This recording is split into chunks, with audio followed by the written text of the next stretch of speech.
মাদক নিষিদ্ধকরণের ক্রমধারা।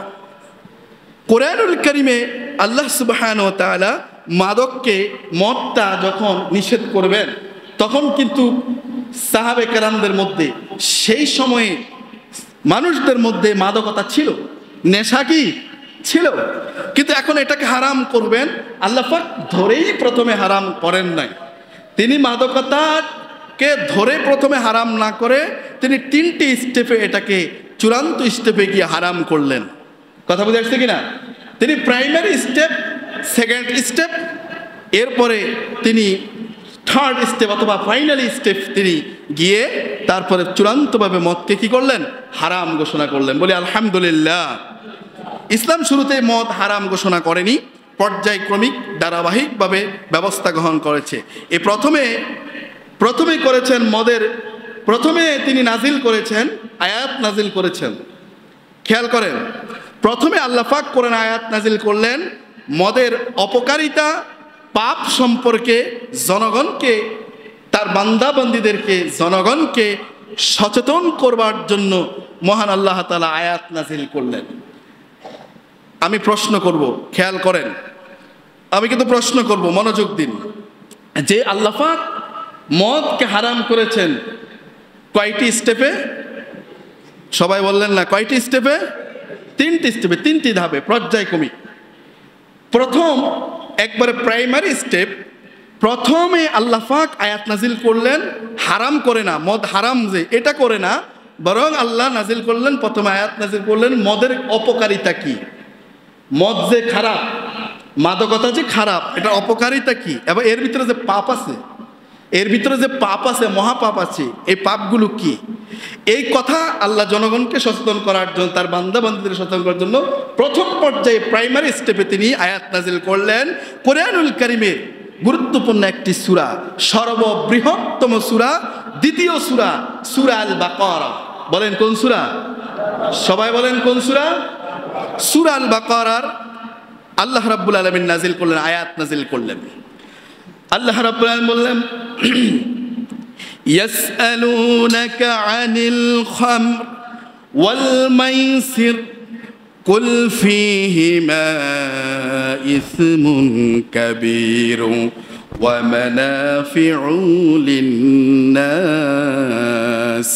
ওয়া ইসমুহুমা আকবারু মিন নাফইহিমা। আল্লাহ রাব্বুল আলামিন কোরআনুল কারীমের সূরা বাকারার মধ্যে আয়াত নাযিল করলেন, ইয়াসআলুনাকা আনিল খামরি ওয়াল মাইসির। আল্লাহ বললেন তারা আপনাকে মদ এবং জুয়া সম্পর্কে জিজ্ঞাসা করে। নবীজিকে বললেন তারা আপনাকে মদ এবং জুয়া সম্পর্কে জিজ্ঞেস করে, আপনি জানিয়ে দিন কুল ফীহিমা ইসমুন কাবীরু ওয়া মানাফিউ লিন-নাস। আপনি মানুষকে জানিয়ে দিন যে এই দুইটার মধ্যে রয়েছে মহাপাপ। মদ আর জুয়া সমাজে আছে না নাই? এত আসতে বললেন, মদ আর জুয়া সমাজে আছে না নাই? এই মদ ও জুয়ার মধ্যে আল্লাহ বললেন আপনি জানিয়ে দিন এই দুইটার মধ্যে কি আছে? পাপ আছে। এরপর আল্লাহ তাআলা বললেন ওয়া মানাফিউ লিন-নাস, যদিও মানুষের জন্য কিছু উপকার আছে, এটা খাইলে শরীরে আর একটা এনার্জি আসে সাময়িক, ঠিক না?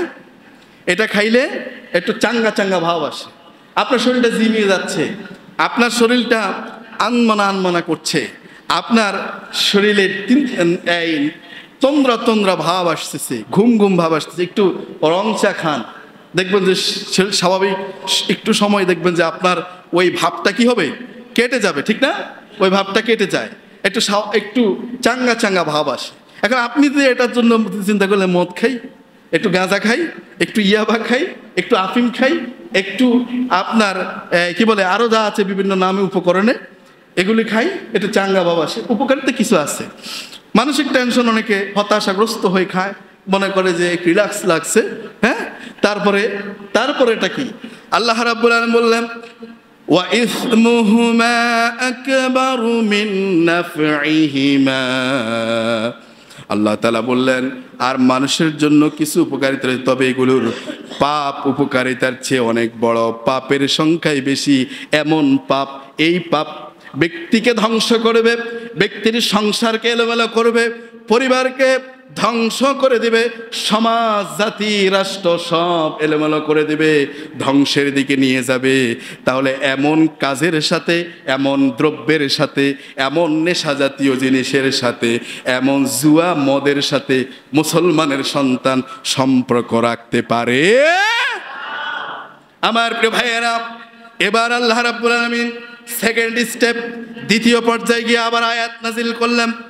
এবার আল্লাহ রাব্বুল আলামিন হারাম ঘোষণা করেন নাই, হারাম এখনো ঘোষণা করেন নাই। প্রথমে এটার অপকারিতা, পাপের কথা বললেন। দ্বিতীয় স্টেপে গিয়ে আল্লাহ রাব্বুল আলামিন এবার বললেন, আল্লাহ তাআলা এবার সূরা নিসার 43 নম্বর আয়াতে বললেন, ইয়া আইয়ুহাল্লাযীনা আমানু লা তাকরাবুস সালাহ ওয়া আনতুম সুকারা হাত্তা তা'লামু মা তাকুলুনা। আল্লাহ রাব্বুল আলামিন এবার বললেন, ইয়া আইয়ুহাল্লাযীনা আমানু, হে ঈমানদারগণ, লা তাকরাবুস সালাতা, তোমরা নামাজ যেও না, তোমরা সালাতে যেও না, ওয়া আনতুম সুকারা, যতক্ষণ তোমরা নামাজের ধারে কাছে যেও না, যতক্ষণ তোমরা নেশাগ্রস্ত অবস্থায় থাকবা, নেশাগ্রস্ত অবস্থায় তোমরা নামাজে যেও না। হাত্তা তা'লামু মা তাকুলুন। এরপর আল্লাহ রাব্বুল বললেন, যতক্ষণ না তোমরা নিজের কথা নিজেরা বুঝতে পারছো, বলছো, ততক্ষণ না তোমরা নামাজে যেও না। তার মানে দেখা যায় এই মদ খেলে, এই নেশার সাথে যখন আপনি নেশা জাতীয় জিনিস যখন খাবেন, বিবেক বুদ্ধি লোপ পাবে, আপনার জ্ঞান বুদ্ধি ঢেকে যাবে। আপনার যখন এই অবস্থা হবে, তখন এই মাদকাসক্ত ব্যক্তি, আমরা দেখি মাদকাসক্ত ব্যক্তি, তারা নিজের স্ত্রীকে চিনে না, মাকেও চিনে না, নিজের স্ত্রীকেও আম্মা বলে নেয়। কথা বলেন ঠিক কিনা? স্ত্রীর বলে কি মা কয়, হ্যাঁ, স্ত্রীকে কি কয়? কারণ এই অবস্থায় তার বিবেক বুদ্ধি সেন্স কাজ করে না। এজন্য এই অবস্থায় সে মসজিদে না সালাতে নামাজে দাঁড়াবে না। আমার ভাই ভাইরা, এই হচ্ছে দ্বিতীয় স্টেপের। এখানে অনেক ঘটনা আছে, শানে নজুল আছে, ব্যাখ্যার আয়াতের কথা আছে। এরপরে ধারাবাহিকভাবে আমরা তৃতীয় স্টেপের কথা শুনবো। এরপরে আমরা শুনবো যে মদ হারাম শুনে, হারাম ঘোষণা হলো, হারাম ঘোষণা শুনে সাহাবী কেরামরা করলেন কি? কারণ তেনারা তখন অনেকে মদের সাথে সম্পৃক্ত ছিলেন, তেনারা মদ খাইতেছিলেন, এমন অবস্থায় আয়াত নাযিল হয়েছে। এখন করলেনটা কি? তাহলে সেটাও আমরা শুনবো। এরপরে আমরা শুনবো যে এই মদ পানকারীর সম্পর্কে ইসলামে হাদিসে কি বলে। এরপরে আমরা শুনবো যে মদ পানের 40 দিনে ইবাদত কবুল হয় না, সেটা কিভাবে আর কোন সিস্টেমে বা কতক্ষণ পর্যন্ত, সেটা আমরা শুনবো স্টেপ বাই স্টেপ।